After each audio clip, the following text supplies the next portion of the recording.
વિદ્યાર્થી મિત્રો, આપણે જે આપણા જંગલોની વાત કરીને જંગલોની અંદર વસતા પ્રાણીઓ પક્ષીઓની વાત કરી, તો આ જ પ્રાણીઓ અને પક્ષીઓને બચાવવા માટે, એના રક્ષણ માટે આપણી સરકાર દ્વારા કેટલાક અભયારણ્યો, રાષ્ટ્રીય ઉદ્યાનો અને જૈવ આરક્ષિત ક્ષેત્રોની જાહેરાત કરી છે કે એટલો વિસ્તાર છે એ મર્યાદિત કરી દીધો છે કે એની અંદર કોઈ પણ વ્યક્તિને પ્રવેશવા માટે મંજૂરી હોવી જોઈએ અથવા તો ત્યાં પ્રતિબંધ મૂકવામાં આવ્યો છે. તો ચાલો આવા અભયારણ્યો, રાષ્ટ્રીય ઉદ્યાનો અને જૈવ આરક્ષિત ક્ષેત્રો વિશે માહિતી મેળવીએ.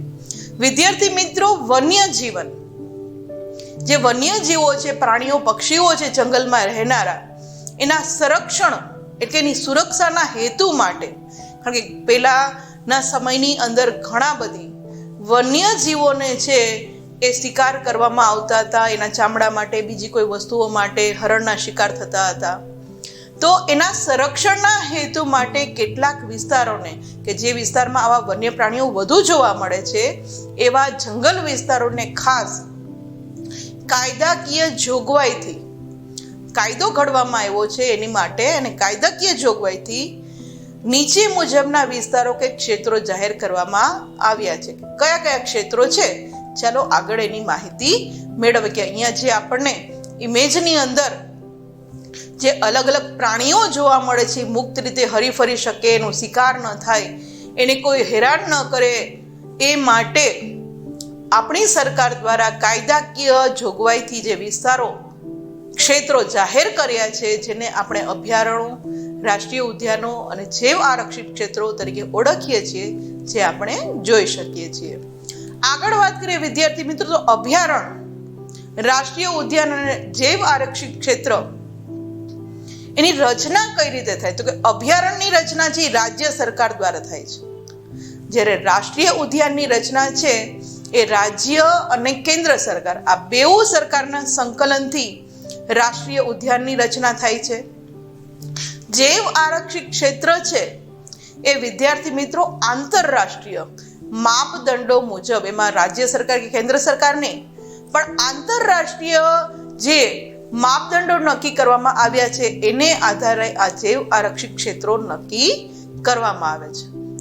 ત્યારબાદ અભયારણ્યની વાત કરીએ વિદ્યાર્થી મિત્રો, તો અભયારણ્યની અંદર પાલતુ પશુઓને મંજૂરી બાદ ચરાવવાની છૂટ મળે છે. એ મંજૂરી લેવી પડે. જો તમારે ગાય, ભેંસને ઘાસચારા માટે ચરાવવા જવું હોય તો રાજ્ય સરકારની મંજૂરી લેવી પડે, તો તમે ત્યાં ચરાવી શકો છો. જ્યારે રાષ્ટ્રીય ઉદ્યાન છે એની અંદર પાલતુ પશુઓને ચરાવવા પર સંપૂર્ણ પ્રતિબંધ છે. ત્યાં તમે તમારા પાલતુ પશુઓ લઈને જઈ શકો નહીં. અને તમામ બહારની માનવીય પ્રવૃત્તિઓ જે કાંઈ થાય છે એ આ જૈવ આરક્ષિત ક્ષેત્રની અંદર તો સંપૂર્ણ પ્રતિબંધ કરવામાં આવે છે. કોઈ પણ જાતની માનવ પ્રવૃત્તિઓ તમે કરી શકતા નથી. ઉદાહરણ તરીકે લઈએ વિદ્યાર્થી મિત્રો, તો આપણા ગુજરાતની અંદર ક્યાં ક્યાં અભયારણ્યો છે? તો કે બાલારામનું અભયારણ્ય, નળ સરોવર પક્ષી અભયારણ્ય, આ પક્ષી અભયારણ્ય છે. જ્યારે રાષ્ટ્રીય ઉદ્યાનની વાત કરીએ તો આપણા ગુજરાતની અંદર આવેલું ગીર રાષ્ટ્રીય ઉદ્યાન, વેળાબદર રાષ્ટ્રીય ઉદ્યાન, આ રાષ્ટ્રીય ઉદ્યાનના ઉદાહરણ છે. અને જૈવ આરક્ષિત ક્ષેત્રની વાત કરીએ તો કચ્છનું રણનું જે આંશિક ક્ષેત્ર એટલે થોડોક ભાગ છે એ જૈવ આરક્ષિત ક્ષેત્ર તરીકે, નીલગિરીનું ક્ષેત્ર છે જે દક્ષિણ ભારતમાં આવેલું છે એને પણ જૈવ આરક્ષિત ક્ષેત્ર તરીકે મૂકવામાં આવેલું છે. તો આ રીતે વિદ્યાર્થી મિત્રો જોયું ને કે અભયારણ્ય, રાષ્ટ્રીય ઉદ્યાન અને જૈવ આરક્ષિત ક્ષેત્રમાં શું તફાવત છે, જે આ ટેબલ ઉપરથી આપણે જાણી શકીએ છીએ. ત્યારબાદ વાત કરીએ વિદ્યાર્થી મિત્રો, તો જંગલો અને વન્યજીવોની સુરક્ષા કરવી એ આપણા સૌની જવાબદારી છે. કે જંગલોને જો આપણે આડેધડ કટ કરીશું, કાપી નાખશું આપણી જરૂરિયાતો પૂરી કરવા માટે, તો આ વન્યજીવો ક્યાં રહેશે, પક્ષીઓ ક્યાં રહેશે? એટલે આ બંનેની, જંગલો અને વન્યજીવો બંનેની સુરક્ષા કરવી આપણા બધાની જવાબદારી છે.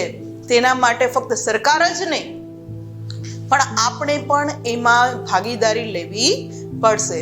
કે સરકાર દ્વારા જે ઘડવામાં કાયદા આવે છે, કે સરકાર કાયદો ઘડે છે કે ભાઈ રાષ્ટ્રીય ઉદ્યાનની અંદર કોઈએ જવાનું નથી, તો એની આરે કાયદાને જે અમલમાં મૂકે છે અને જે પ્રતિબંધો અમલમાં આવે છે એના માટે આપણે પણ એમાં ભાગીદારી નોંધાવવી પડશે. આપણે પણ આ કાયદાને અમલમાં મૂકવા પડશે. આપણે પણ એ રીતે વર્તન કરવું પડશે. અને એ માટે આપણે બધાએ કટિબદ્ધ થવું પડશે. આ ઇમેજની અંદર જે આપણે વાત કરી કે વન્યજીવો, જંગલો, પ્રાણીઓ, પક્ષીઓ આ બધાને સુરક્ષા કરવી એ આપણી સૌની જવાબદારી છે.